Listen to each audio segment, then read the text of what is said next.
I think about 20 people have told me thus far that we've changed our orientation. How observant is that? Well, no, it means that we are sensitive to the balance of tradition and change. And that tells us something about ourselves. Without prejudging good or bad. But it also tells us something about the gospel according to John. You would almost think that we had changed the orientation as a way of preparing for this very lecture. Because as I hope to show you in the course of the next session, in the Gospel of John we have a number of very familiar elements, familiar to us based on the researches we've done thus far into the wisdom tradition. However, presented in a new light and with certain novel aspects. And so the cumulative effect is, while familiar, nonetheless different. And isn't that what you're experiencing right now? Yes. So now we know what we need to know to go into architecture school.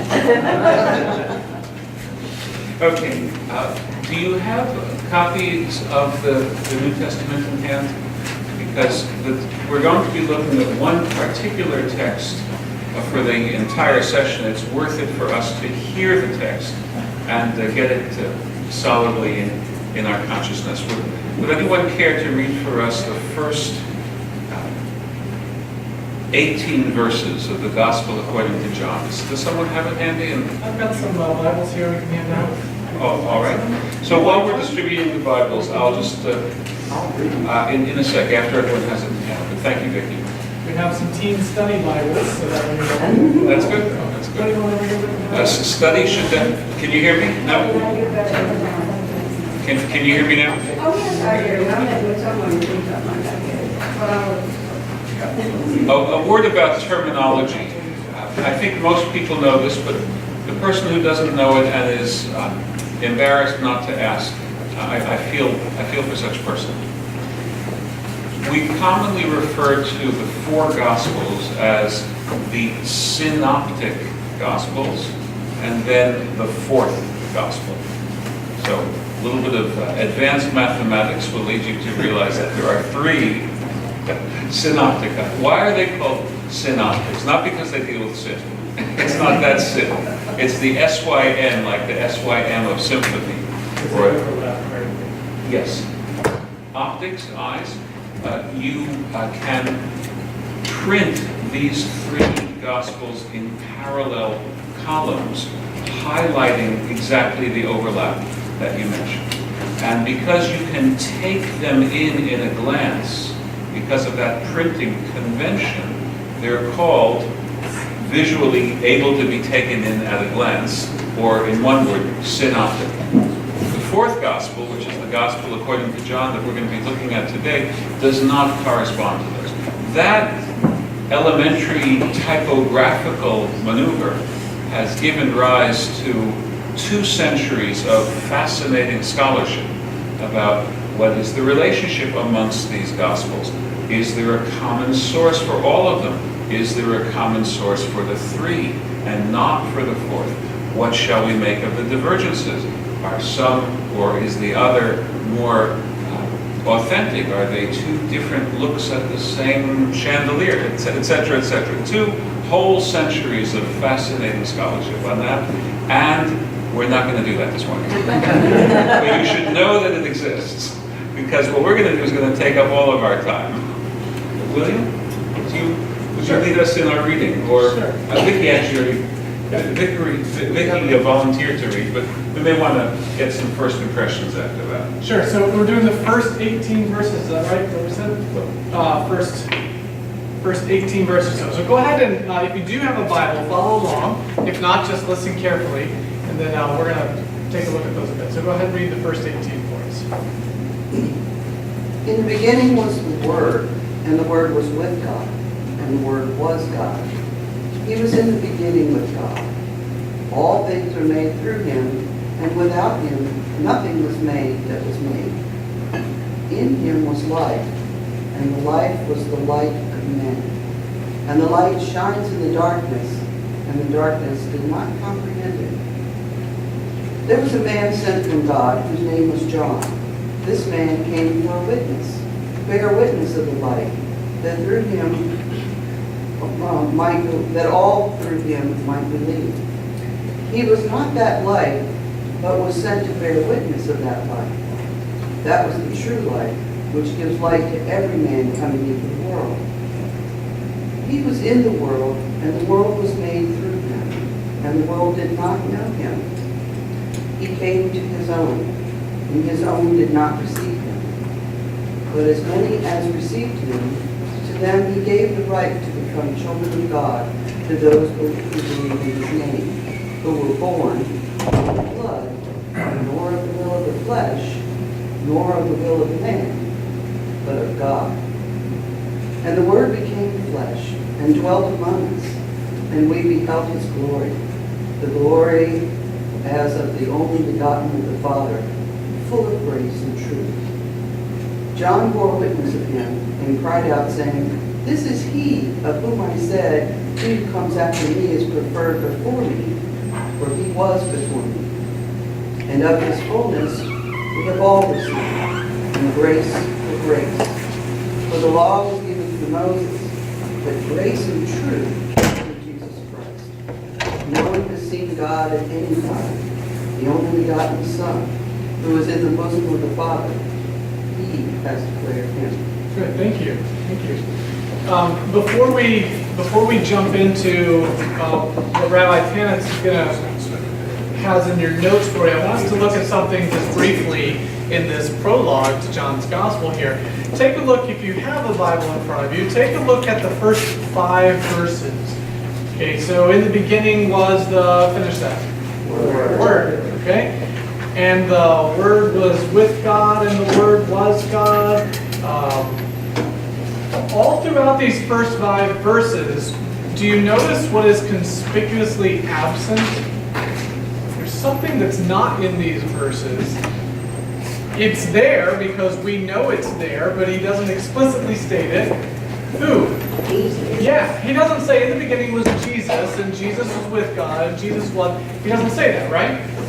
In the beginning was the... Okay, so what we're going to do in class this morning, what Rabbi Tanitz is going to help us unpack is that concept, because that's the key to understanding what's going on, not just with this prologue with John, but in the bigger connection to our study of the wisdom tradition. And so it's fascinating to me that when John starts off, he doesn't start with this, hey guys, I'm going to write about Jesus and let me tell you all these things about Jesus. He starts with some assumptions in a tradition that he's familiar with and that his readers just inhabit. So he uses this language of the Word. We were going to figure out what is he talking about, what's he doing with that, and why would that make sense to his readers? So notice that it's not until we get a little bit further along, it's not until, in fact, let me ask you, where in the text, if you have it in front of you, do we finally come across John saying, hey, guess what, I'm talking about Jesus? If you've got a text there, take a look. 17 first. So it's not until verse 17 that he comes right out and says, this came through Jesus Christ. Now, it's clear to us reading this that we know who he's talking about earlier on, but he doesn't feel the need to come out and say it because he's doing something much bigger here. And I think that's what we're going to get at in our lecture this morning. Anything else you want to point out from this section? And help us I think we're good to go. All right, so that gives us a good background, a good start to seeing John as a part of this bigger tradition. And the rest of our study this morning will unpack some of that for us. Speaking from the Jewish tradition, it's tough to read the Gospel according to John. My people come across as alternately stupid and murderous. It's not fun. So I just want to express a little bit about how to read this Gospel not in a fundamentalist manner.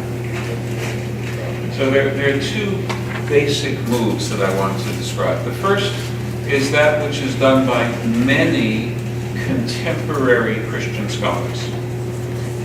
Do you remember last week I spoke about the life of Thomas Jefferson and the life of Thomas Jefferson as it would have been remembered century ago versus the life of Thomas Jefferson as we remember it today. Correct? So if we understand that there is a process before there is a product, there's a biblical process which culminates in a biblical product, and then that canon, that authorized library of Scripture functions within the ongoing process. It's true for the Hebrew Testament that there's a very lengthy process that culminates in the product that we call the Hebrew Bible. It's also true, although in a much more narrow compass, for the New Testament.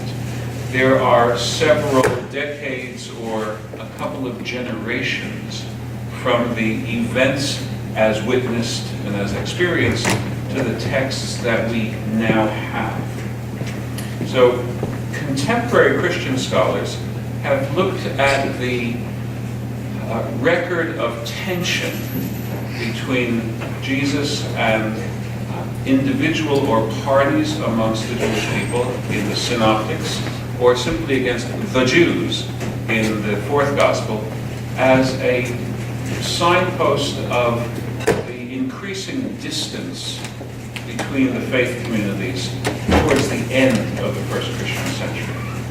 So, what does that do for me? It tells me that what I am reading is a record of an acrimonious divorce. And some of what I'm hearing is the door slamming. That's not quite the same as the gospel as read straight. So that helps a little bit. But to be honest, sometimes that just feels, I read all this scholarship and I feel, okay, you've kicked the can down the road a bit. But we're still looking at it. But then I read a work that influenced me greatly, so I want to share the work specifically with you. It was by a rabbi, a professor at the Hebrew Union College in Cincinnati, which was the training seminary for Reformed Jewish rabbis. And his name is Samuel Sandmel, quite a fine scholar. And he wrote a number of books, but one is called A Jewish Understanding of the New Testament.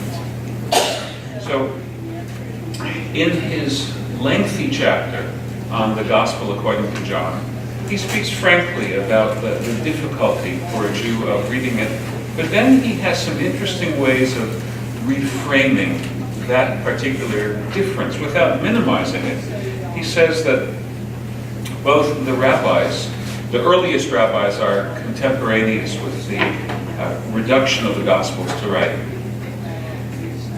The rabbis and the author of the Gospel of John, in some ways, are reflecting parallel concerns. He writes, the fourth Gospel portrays in a Christian way, and through the medium of Christ, concepts about God, which are paralleled and held as firmly and as warmly in Jewish tradition, in the Jewish way. So it turns out that the two groups are talking about something similar, albeit with a stark difference of vocabulary. That's a different statement than saying that they're in antithetical worlds.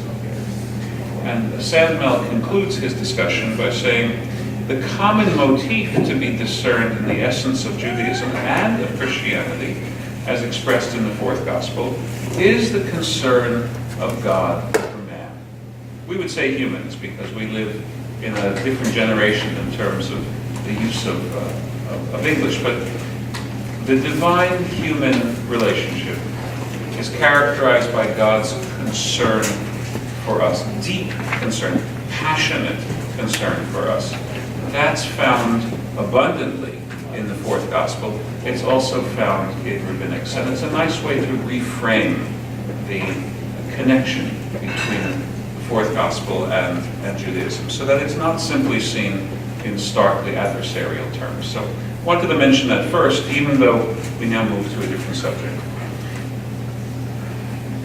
Vicki, you used the word, and in your translation, was that word capitalized? Was it capital W? Yes. The word. Okay, not just any word. Not just supercalifragilisticexpialidocious, but the word. Okay, so I want to talk to you about the word with a capital W. The Greek term is ho logos. Ho means the, but logos, L-O-G-O-S. The term logos, as it's used in this text, as each of us, has two parents. And the two parents each contribute their own genetic profile to what this word means. One parent is the Greek philosophical parent, and the other parent is the Hebrew and biblical parent. So briefly, we're going to distinguish each of those, but we have to remember that the child resembles both parents. I have an encyclopedia excerpt here. Many other encyclopedias would have worked as well, but this encyclopedia excerpt on the bottom of the first page of our study guide shows us that the word logos had a 5 or 6 century long history in Greek, in high intellectual Greek thought by the time it was employed in the Gospel according to John. So as the encyclopedia states, it indicates a rational explanation as distinct from a mythological one. The word logos was understood to be the principle that gave life and order to all beings in the universe, according to the Stoic philosophers.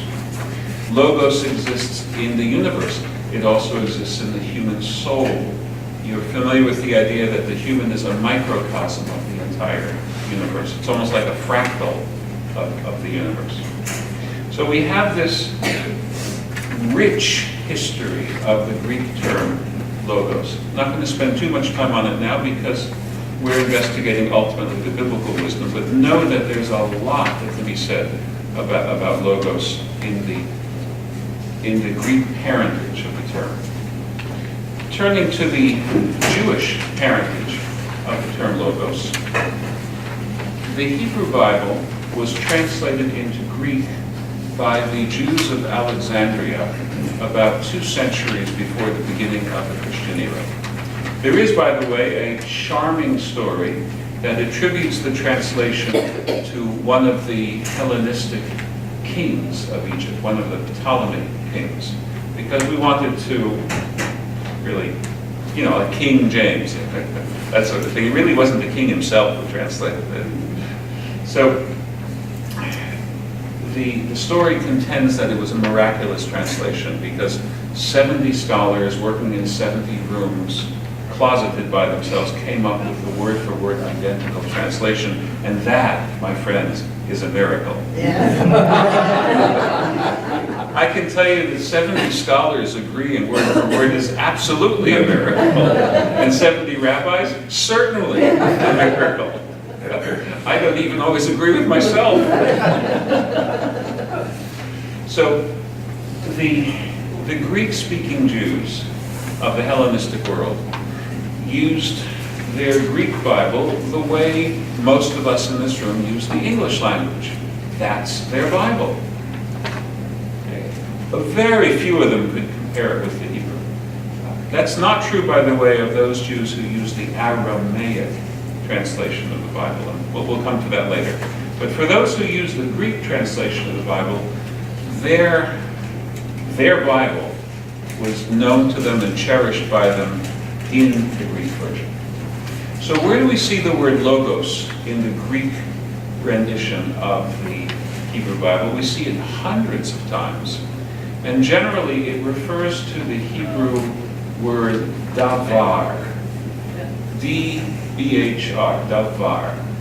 The Hebrew word has a wide range of meanings. It can mean a word, a speech, as in the word of the Lord. It can mean a thing, a matter. So it's got this wide field. Let me give you 1 or 2 verses where logos is used in the Septuagint, which get us close to the use of logos in the prologue to the Gospel according to John.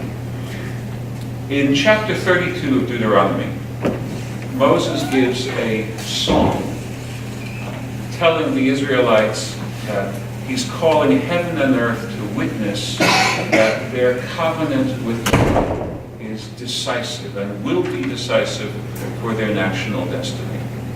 At the end of that entire song of Moses, he says, "Set your heart on all these words," which the Septuagint renders with the plural of logos, "which I testify to you this day, and enjoin your children to observe these words. For it is no vain thing," and again, logos, the word davar, thing, it is nothing vain, it's no vain logos for you, because it is your life. By this thing you shall prolong your days in the land which you are crossing the Jordan to inherit. So there we have a use of the word logos in the era getting closer to the composition of the Gospel of John, where we can see that it's a word with a particular cachet, a particular power, the Word of God. Now, among the Jews of the Greek-speaking world were those who were philosophically erudite. The most distinguished amongst them was a Jewish preacher and philosopher in Alexandria who lived just about the time of Jesus Christ. And his name was Philo Judaeus. We know that as an old man, a distinguished elder, he accompanied a delegation of Jews from Alexandria to Rome to plead on behalf of the community which had suffered some attacks during the reign of Caligula.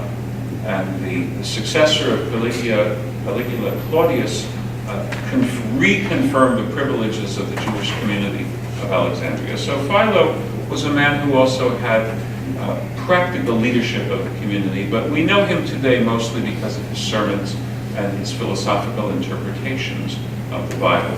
He was the leading light of a millennium and a half's worth. He was the first leading light in a millennium and a half's worth of religious philosophers who understood that we have two modes by which we access the truth. One is reason, and one is the revealed word of religious truth. And how do reason and revelation correlate to each other? That's the great project of religious philosophers from Philo and then for another millennium and a half. And it's not until Spinoza that you have anyone in either Jewish or Christian or Muslim tradition who seriously challenges that program. So Philo is a very important person for Christians as well as for Jews. And his understanding of logos is also very valuable for Christians. Ironically, more so than for Jews. And it's not surprising that the Christian community, and not the Jewish community, preserved the writings of Philo. Philo was rediscovered by the Jewish community only in the 16th century by a remarkable Italian Jewish scholar named Azaria de Rossi, whose book was burned. So here are some of the uses of the term logos for Philo. He understands it to mean the utterance of God. Well, that we've seen already. The divine mind. That sounds a little bit more Greek. The agent of creation. That sounds like Proverbs chapter 8. Transcendent power, universal bond, immanent reason, immanent mediator of the physical universe. It's sounding closer to Christianity here. The angel of the Lord, multi-named archetype. Now it sounds more Platonic again. Soul-nourishing manna. Well, that's very biblical. Intermediary power, and at times even God. So if you're a Christian, you're going to really enjoy Philo. That doesn't make Philo a proto-Christian, but it shows us some of the riches of the term logos as it's resonating in this fourth gospel. Now, back to the gospel text. in that first sentence, logos, word, is not the only significant phrase that we need to consider. Another one is en arche, in the beginning. In the beginning. Just a little footnote, there's a big problem with translating the Hebrew in the beginning, even though King James's secretaries liked it. The problem is that the Hebrew word bereshit means not in the beginning, but at the beginning of ... At the beginning of God's creation of heaven and earth, when the earth was formless and void ... At that time, God said, "Let there be light." There was light. End of the first sentence. Nonetheless, in the beginning is a very traditional understanding, and it's also a very traditional understanding going back to the time of the first century. So even though there are some scholarly quibbles with the expression "in the beginning," we can use it for our purposes. En arche, in the beginning. So we are recalling Genesis chapter 1, verse 1. Now, a very striking feature of the first creation story in Genesis is the means by which God creates the universe. And that is the Word. And God said, "Let there be light." I'm going to give you "let there be light" in Latin because it'll show you something interesting about English. Fiat lux. Let there be. Fiat. And that's why in the English language today we say this is accomplished by fiat. That's actually a loan word from the Latin. But it has nothing to do with driving a Fiat. Or maybe it does. I don't know. I've never driven the Fiat. So in the beginning, God creates by means of the creative divine Word. Let's think for a moment what that may have meant for the authors of Genesis. Then we'll go back to what it probably means in the first Christian century. The more I study the mythologies of ancient Mesopotamia, the more I appreciate the Hebrew Bible. Because the more I realize to what extent the Hebrew Bible is a revolution against that then dominant worldview. So in the Babylonian, in the Mesopotamian creation story, which is called Enuma Elish, the world is created by a process of violent, gory battle between one god and another god. The victorious god is the god Marduk, the tutelary deity of Babylon, of course. They tell the story in Babylon. Our god is the victor, naturally. The evil god is a goddess. It's the sea monster Tiamat, she of the briny deep. And she's even worse than Grendel's mother. Just to give you a sense of, she is one bad dame. But Marduk slays her. So large was she that when he pierces her two eyes, that becomes the Tigris and the Euphrates River. Just to give you a sense of the size of this giant behemoth. But he defeats her, he dismembers her carcass, half of it becomes the heaven, half of it becomes the earth. It's really gory. And so that's their creation story. It is, like the Genesis creation story, a rendering of order out of chaos, but boy, they wallow in the chaos. Whereas in Genesis, there's no theomachy. It's because there's only one God, so who's going to fight against God? So it's done with sovereign, majestic, almost effortlessness. God doesn't rest on the seventh day because God is tired.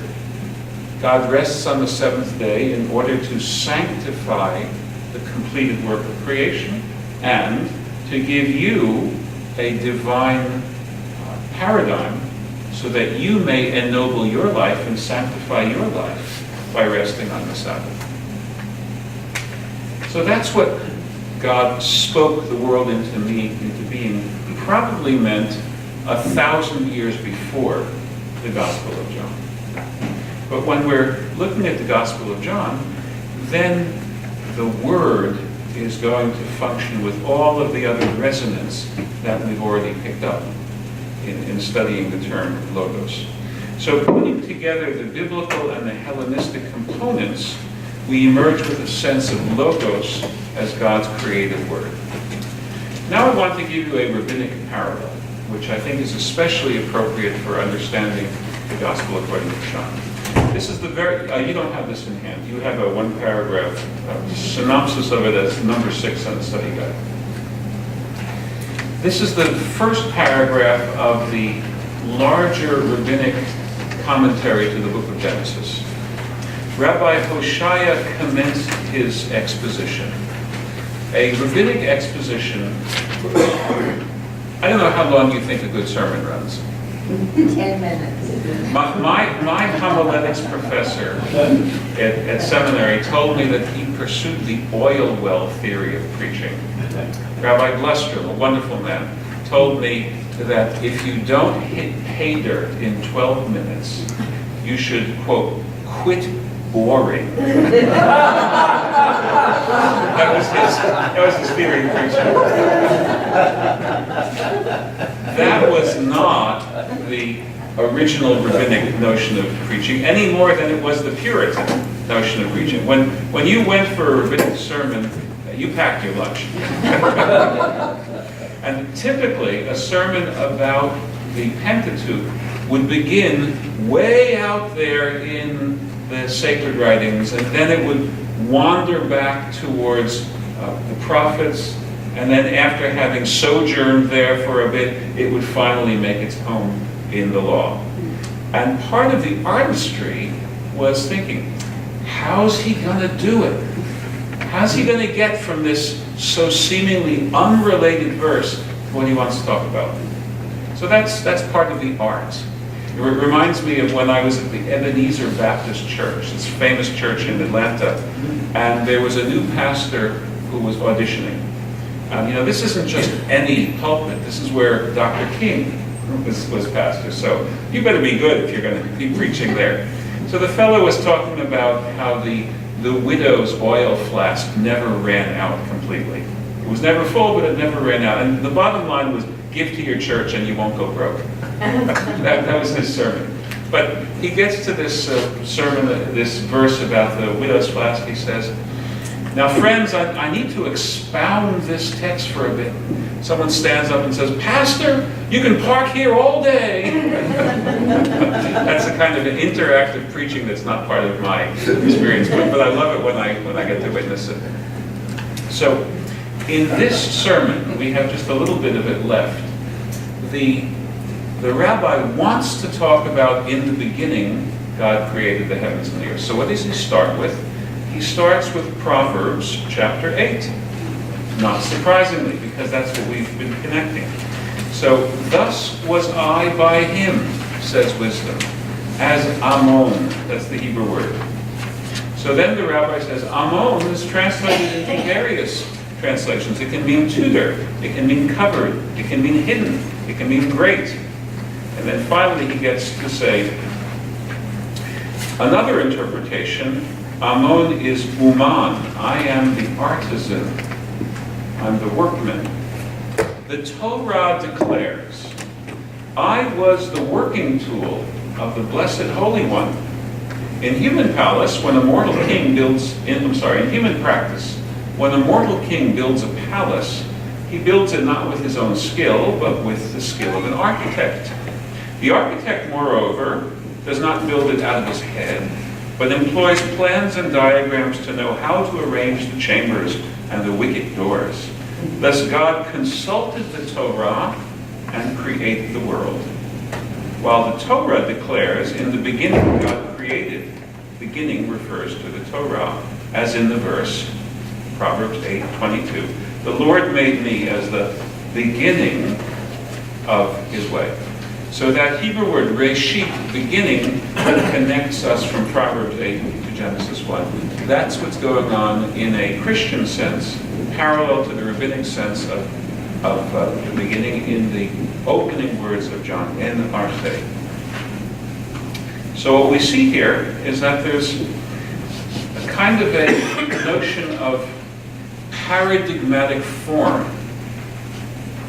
Wisdom is either the form or perhaps the instrumentality. But in any case, wisdom is how we get from divine intelligence to intelligently designed universe. Now, we should acknowledge that in the Hebrew Testament you don't have directly the equation of word with wisdom. It would be very convenient if we did. But we have something that's very close. Remember, we studied the wisdom according to Ben Sira, Ecclesiasticus. And we studied one of the great hymns to wisdom in chapter 24 of Ben Sira. One of the verses that we looked at back then was, wisdom claims, quote, "From the mouth of the Most High I came forth." That's pretty close to saying wisdom is the Word of God. Now, Vicki read the prologue for us. Some of it we've elucidated as being congruent, albeit in a Christian key, but congruent with Hellenistic and rabbinic expressions of seeking wisdom. There is, and we shouldn't ignore this or minimize it, there is a very specifically Christian claim here, and that is the claim of the incarnation. The Word became flesh and made his dwelling amongst us. So I don't want to minimize that this is unique. This is the Christian moment.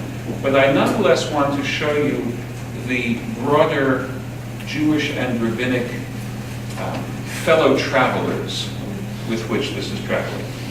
First of all, I want to tell you about the Greek word made his dwelling. It is skenun, which means pitched his tent.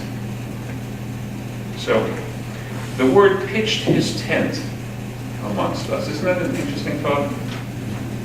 Now, if you want to think of God being amongst us and you start thinking about pitching your tent, I hope that your thinking is moving you to Exodus chapter 25, where God commands that we build a tabernacle, which then has a tent covering.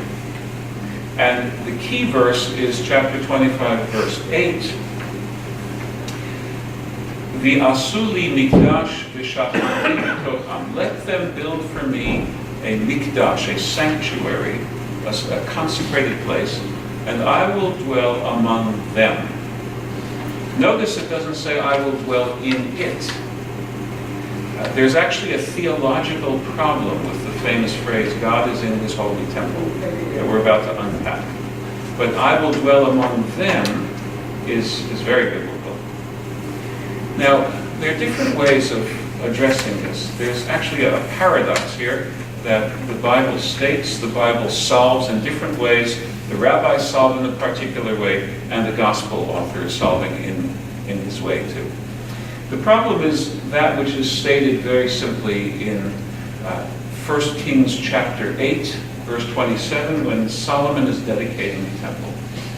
Solomon says, God, the heavens and the earth do not contain you, much less this house that I'm building. You can't cram God into a box. Now, who could you put into a box? You could put the various gods of the Babylonians into their homes. The most famous Babylonian festival was the New Year's festival. It's called Akitu, where they read their hymn, Enuma Elish, in a lectionary kind of a way. They read it for the new year because it spoke about the ordering of the cosmos, which is renewed every new year. So at one point, the good guy, Marduk, is imprisoned in what was probably the original Tower of Babel, this 7-story castle belonging to Tiamat. And all the other gods rush to the rescue. Think of like the Magnificent Seven or something like that. And they really instantiated it. They took the gods out of the temple. They brought them either by barge or by cart to an assembly place. They read the story of the gods freeing Marduk and then slaying Tiamat. And then they went outside the city walls to what to me looks like a kind of an LBJ barbecue site. You know, where they're all having a grand feast. And then on the 12th day of their holiday, the gods are taken back to their temples. So if you're a pagan, God lives in this temple in an easy to understand, visual, concrete, tangible sense. Not if you're a Jew. Because if you're a Jew, you've got all these theological problems. God, you made the heavens and the earth. The heavens don't contain you. How am I going to put you into a box? So Solomon's answer is a marvel of equivocation. It's one of the longest chapters in the Book of Kings, where Solomon has all of these utilitarian arguments. It'll be good for us if we have a temple. If we're feeling cocky, it'll remind us that everything good comes from God. If we're feeling low, we can turn there and get recharged. It'll make us look good in the eyes of the Gentiles. And so, I mean, that's really reaching. That's like whenever people want to get me to agree to something that we're not doing in our particular congregation, the trump card is, and they're doing this in a big congregation downtown. It's as if I was at your session and I wanted to get you to make a change, and I said, you know, it's St. Paul's. You always save that as the corker of an argument. So Solomon says that even the Gentiles will appreciate God when they come to our temple. That's reaching. So you see what the problem is. The book of Deuteronomy addresses that problem by saying, what of God is in the temple? God's name.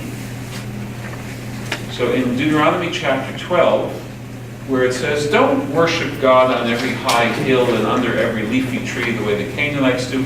Go to the one place where I will put my name in residence amongst all your tribes. Go there and give your sacrifices there. That's Deuteronomy chapter 12, and all the books of what we call the Deuteronomistic history follow that terminology. Solomon later says, I'm building a house for your name. So God's name is what's in residence, not God. Another possibility, God's Shekhinah is in residence. Shekhinah means presence. Now here we have to be very nuanced, because if I say, I'll be present, we're not saying that my presence is separate from me. Okay? You call the roll, and the student says present. That means I am here, not some hypostasis of me is here. I am here. Nonetheless, when you're focused on the transcendence of God, the notion that I am here begins to be problematic. So the word presence comes to be a way of understanding the immanence, the here-ness, the amongst us-ness of God. So in the Aramaic translation, remember I told you I was going to talk about that. In the Aramaic translation of Exodus 25, verse 8, the translation says, I will cause my presence to be amongst them. So you understand now that my presence is functioning in the Bible translation used by rabbis in a way analogous to the word made flesh. It's being used in John. The presence is not made flesh. I don't want to underplay that difference. But this notion of some aspect of God is immanent, is present. So that if you're having trouble relating to the seemingly impersonal because transcendent God, you've got God's presence. Later, 1,000 years later in Jewish thought, you have Kabbalah, Jewish mysticism, and the doctrine of the Shekhinah, which becomes very, very popular. I was at a Pentecostalist church a couple of years ago, and someone was raising his hands in ecstatic prayer and saying, "Oh, Shekinah." And I realized that this is the Hebrew word Shekhinah, God's presence. So this person was addressing his prayers to God's presence. Maybe he thought that was his word for Holy Spirit. Possibly. The last thing I want to show you is that there's another fascinating Hebrew parallel, actually Aramaic parallel, and that is the Aramaic use of the word as a hypostasis for God. Now, the Aramaic word for word is memra. Sometimes memra simply means word, but sometimes it means more than that. So here I'm going to ask you to remember the story of the burning bush. Moses does not exactly want to take the job. It's like when someone says to you, it's time for you to step up and become the lay leader of Christ in St. Luke's. Very, very few people are Isaiah. Here I am, send me. Most people say, I don't have the requisite skills for it. I'm not fluent. I'm not persuasive. Dear God, let John do it. Anyone but me, right? That's what most people say. And that's what Moses says as well. Moses says, Mi Anochi, who am I that I should go to Pharaoh and speak to Pharaoh? Who am I that I should get the Israelites out of Egypt? And God says, I'll be with you. Don't worry, I'll be with you. Ki eheyeh imach, I will be with you. And it's pardonable if you read that and understood it exactly the way it sounds. God is saying, I'll be with you. So it's not you alone who have to confront Pharaoh. Nonetheless, at the same time as we have the emergence of the Gospel of John, we have the Rabbinic translation of the Hebrew into Aramaic. And the Aramaic expression is Arum Yehe Memri B'Sa'adach, or my word, and you can capitalize the W here. My word will be there to help you. So you have the word memra, word of God, as a kind of a personification. That aspect of God that's going to be right there with you. And there's some other examples as well, but that's a very good one. I want to quote the very fine New Testament scholar, Father Raymond Brown, who has authored a 2-volume commentary on the Gospel according to John. Father Brown writes, Memra, quote, serves as a buffer for divine transcendence. It's hard to say that the transcendent God of all the galaxies is going to be right here next to me. But the Memra of God, the Word of God, is that which can stand right next to me. And then Brown draws the parallel. If the Aramaic expression for word was used in the Targums as a paraphrase for God in God's dealings with men, the author of the prologue hymn, meaning the first verses of John, may have seen fit to use this title for Jesus, who preeminently incorporated God's presence among men. The personification of the Word would, of course, be part of the Christian theological innovation. So, we've marched quite a few parasangs in this session. But looking back on the journey, we see the author of the fourth gospel as a deeply religious spirit nourished by the wisdom traditions of the Hebrew world, also speaking to a Hellenized audience, and weaving a new, perhaps in some ways a startling image of Jesus, startling in its day, but ultimately decisive for the development of Christianity.